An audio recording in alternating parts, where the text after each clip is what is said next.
Hello, bonjour, je vais parler des Sussex, du prince Harry et Meghan, on va parler de la franc-maçonnerie. Pourquoi je parle de ça? Parce que j'ai lu un commentaire assez intéressant sur un site de noblesse et de royauté, un site sur lequel on parle beaucoup de têtes couronnées, on parle aussi notamment du prince Harry, qui semble obséder certaines personnes, qui disent d'ailleurs qu'elles ne l'aiment pas, mais qui n'arrêtent pas de parler de lui, et même chercher des informations en dehors de ce site, sur le prince Harry et Meghan, c'est bizarre. Mais aujourd'hui, je veux parler de la franc-maçonnerie, parce qu'il y a eu une très belle discussion dessus. Il y avait un petit article qui avait été fait sur le cousin de la reine, qui était le grand maître de franc-maçonnerie. Certains disaient qu'il ne s'en cachait pas, il parlait justement de l'introduction du prince Harry et du prince William très jeunes dans cette organisation, et il discutait sur la possibilité que le prince Harry ait été choisi à l'époque pour être le grand maître de la franc-maçonnerie et succéder au cousin de la reine Nicolas Windsor. Je vais lire le commentaire d'une certaine Esme qui répond à une autre femme sur le sujet. Donc, je vais vous lire son commentaire. Vraiment, ça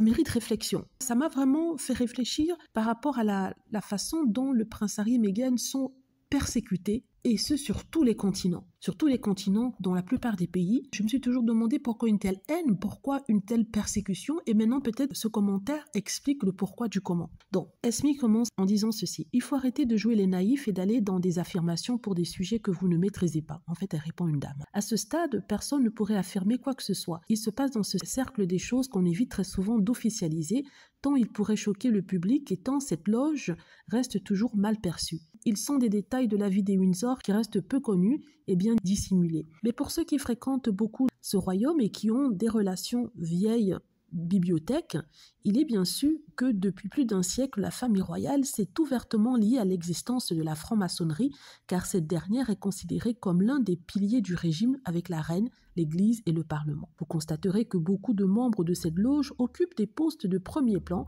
soit dans le gouvernement ou en tant que royaux actifs.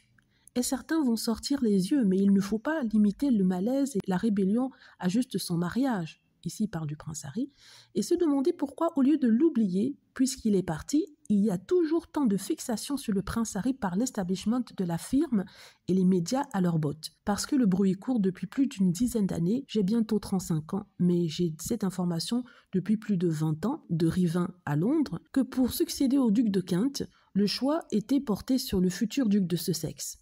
Un homme jeune, médiatisé, personnalité choyée et préféré du peuple qui apportera un vent de modernité sur la franc-maçonnerie. Le prince Harry est un homme qui, derrière sa façade de prince charmant, est un homme rebelle et de caractère qui n'est pas juste en train de fuir l'ambiance toxique familiale. Comme il a dit, il pourra bien étaler des vérités sombres qui choqueront le public, et l'établissement n'est pas prêt à le lâcher aussi vite.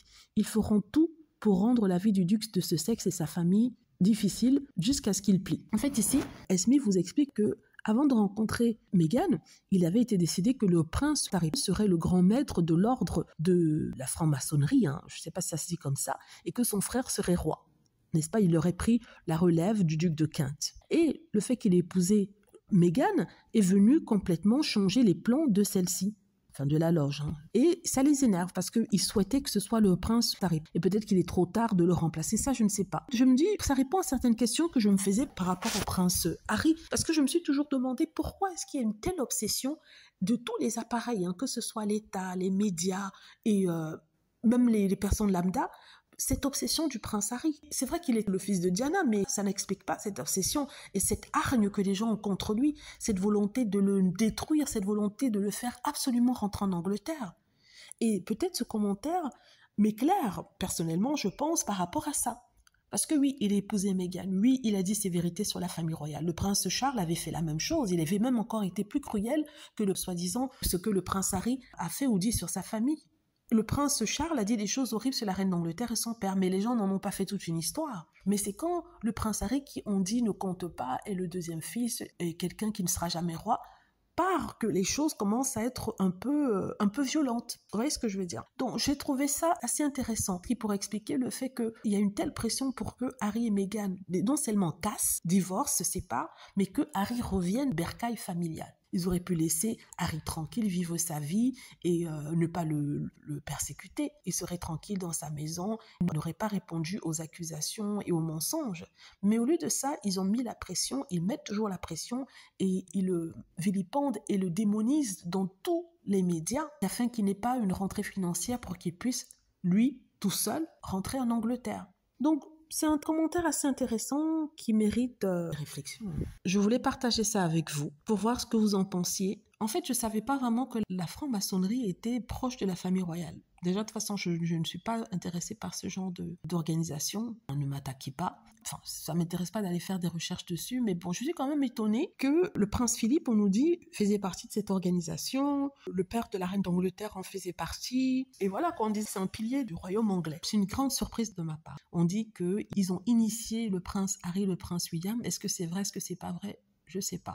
Je rappelle que dernièrement, le prince William a dit, on a dit sur le prince William qu'il n'était pas trop intéressé par l'église anglicane. Est-ce que ça a à voir avec ça? Ça, je ne sais pas. J'ai trouvé ça quand même curieux que le patron de l'église anglicane s'éloigne un peu de celle-ci. Mais est-ce que ça a à voir avec cette organisation? Ça, je ne sais pas. Donc voilà, je voulais partager cette information avec vous. J'espère que certains d'entre vous ont une idée, des idées ou alors s'en fichent complètement.